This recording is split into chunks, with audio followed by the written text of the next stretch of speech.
Is it scarier when these popular villains only get little screen time? Did you know that a young boy drowned? How are audiences terrified with less? Does the same go for horror films that put us in the shoes of characters who are usually antagonists? Or monsters at least? Let's find out using 3 key elements of how minimal appearances of horror villains amplifies fear. You like scary movies? The predominant focus will be on Halloween and A Nightmare on Elm Street. In horror, the protagonists must confront their own fears, weaknesses, and more dilemmas in the face of overwhelming terror. Bill's gonna kill me! John Truby states in his book, The Anatomy of Genres, how story forms explain the way the world works. 3 things determine the quality of the horror story drive: pressure, pressure, pressure. The more pressure on the hero, the better the story. If you give them combat skills like action movie protagonists who are often larger than life, that would not be the case. Halloween was the film to kickstart slasher films at the turn of the decade going into the 80s. Laurie, the lead protagonist, is quite the average teenage girl, struggling in the close world around her. Like for school, friends, and struggling to meet the right boy, trying to stay out of trouble unlike her friends. I wouldn't want to get you in deep trouble, Linda. Her selflessness gets her far, trying to be the best babysitter, making sure they have a good time. We also engage with Tommy Doyle, who Laurie babysits. A young boy bullied at school, she is very responsible in taking care of him. Similar goes for Nancy in A Nightmare on Elm Street, a character who cares about her friends and family, struggling with an alcoholic single mother and heavy smoker. Also quite resilient and resourceful, which helps with problem solving. All they want to do is live their day-to-day life, much like Sydney in Scream. The town's in shock, and no one can quite believe what has happened here. When we're engaging with the protagonist who is the monster of the story, like in the case of Carrie, not limiting her telekinetic powers until the payoff would reduce the empathy. We'd see her as an evil monster.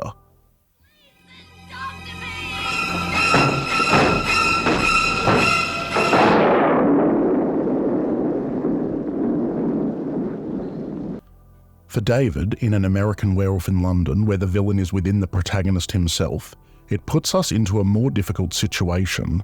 The more we show him caring for his love interest, the harder it is to want him to die before the next full moon.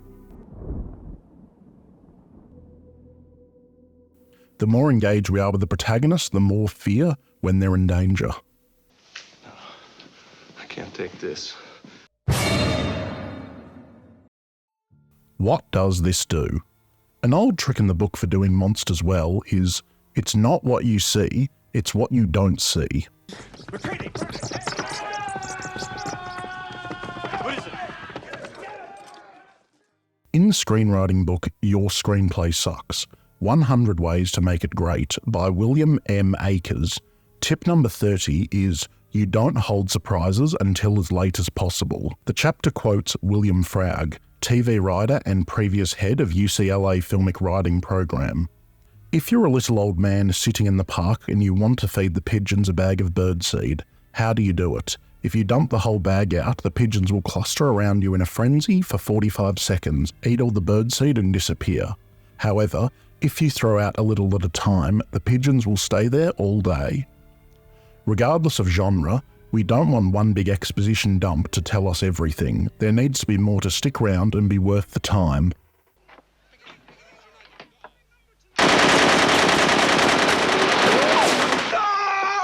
We usually open with a death scene to show the kinds of deaths that are unique to the story. Sometimes it's gore, often a flashback, or the birth of a villain, a flash forward, or even a kidnapping.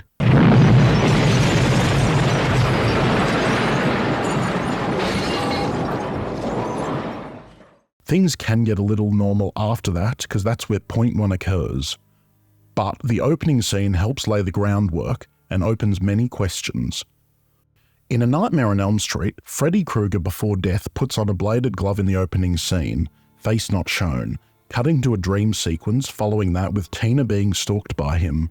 Not long after, at the local high school, as Tina tells Nancy about this man in his dream, Nancy also saw him. Fingernails? That's amazing you saying that. That made me remember the dream I had last night. What'd you dream?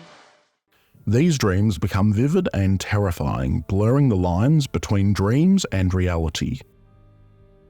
Which raises the question, who is this guy? Her dream? Her dream? Is this creepy man going to be in his dream, or even my dream? Well, I sure hope not. And we also beg, don't fall asleep. Please like and subscribe. I'd like my dreams to come true. Guys can have nightmares too, you know. The death of Tina, believed by police to be Rod, raises tension. Name's Rod Lane. We never like to see someone falsely accused of murder. It's a big uphill battle for Nancy and crew to convince the police that it was some guy from a nightmare. It's an unsolved murder, and I don't like unsolved murders, especially ones that my daughter's mixed up in. After dealing with the police, not being believable until Nancy's parents show recognition when describing him. I don't know who he is, but he's burned, and he wears a weird hat, and a red and green sweater, really dirty. And he uses these knives, like giant fingernails. They certainly show that they're hiding something alright. I'm going to get her some help. After Marge takes her to an institute to help cure her sleep disorder, Marge soon finds the bruise on her arm, as well as Freddy's hat coming out of the dream.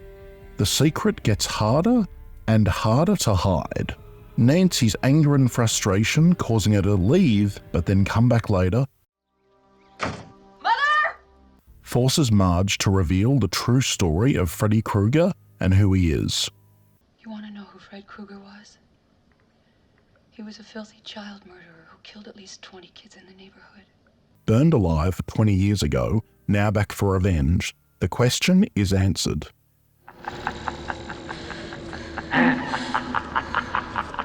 Halloween opens with a flashback when Michael went crazy on Halloween night 15 years ago at only 6 years old. Michael? Michael's story after the opening flashback plays out with Dr. Loomis telling us of Michael. He hasn't spoken a word in 15 years. Followed by his prison escape. He may be supernatural and no one knows how he got that way. I've found him a character hard to imagine doing anything of a normal person. Eating, hygiene duties, sleeping. He's called the Shape for a reason. Sam Haddonfield is 150 miles away from here. Now, for God's sakes, he can't drive a car. He was doing very well last night. Maybe someone around here gave him lessons. Halloween night is Michael's opportunity to fool people that he's just someone dressed up for the occasion.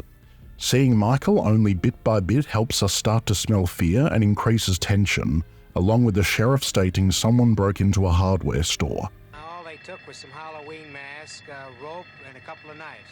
Who do you think it was? Hand in hand with Michael's journey of stalking Laurie. From the moment he sees Laurie from the haunted house which no one's lived in since he murdered the babysitter 15 years ago, he makes a subtle connection. Every time he appears, it's always in the distance from Laurie. Tommy warns Laurie they've seen a boogeyman. She is also in denial. What about the boogeyman?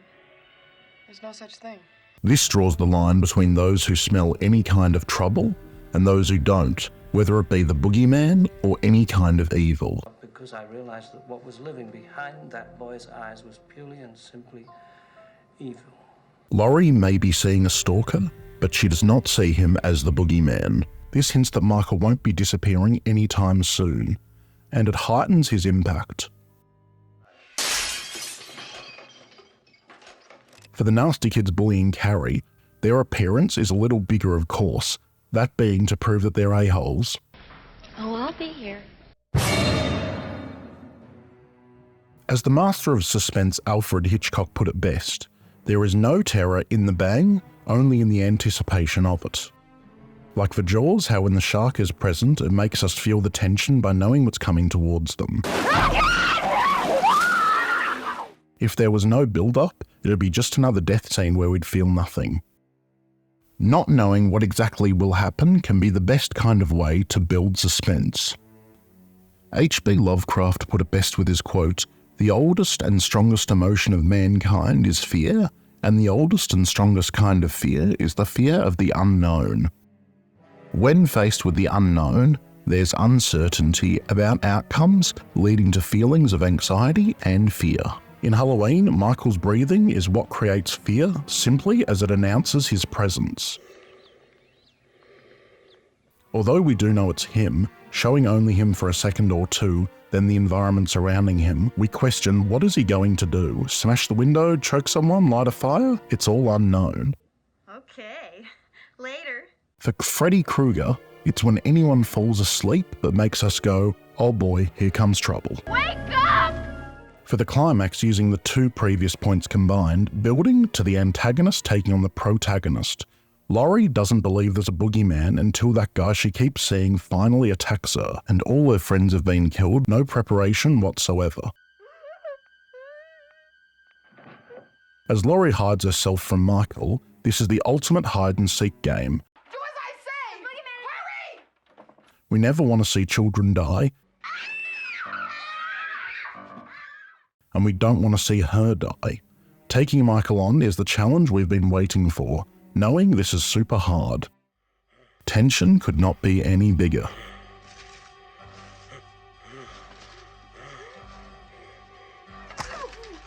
Eventually when shot and out the window, but soon after not present, though we hear his breath, we the audience now know he's gone.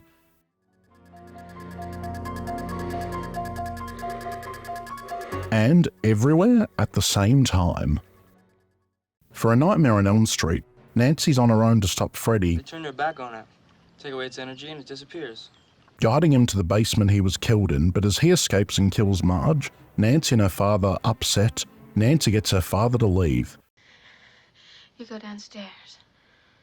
Because she must face him once and for all. You're nothing. You're shit. By refusing to give in to fear, she takes away his power and renders him powerless. As the film closes, a suggestion of him posing a threat is made, which keeps the line between dreams and reality still blurred for the audience. For An American Werewolf in London, suspense rises with the full moon. The moment David's been warned of has come, a disturbing 3-minute transformation. It's hard to find a werewolf done better, more so for effects reasons.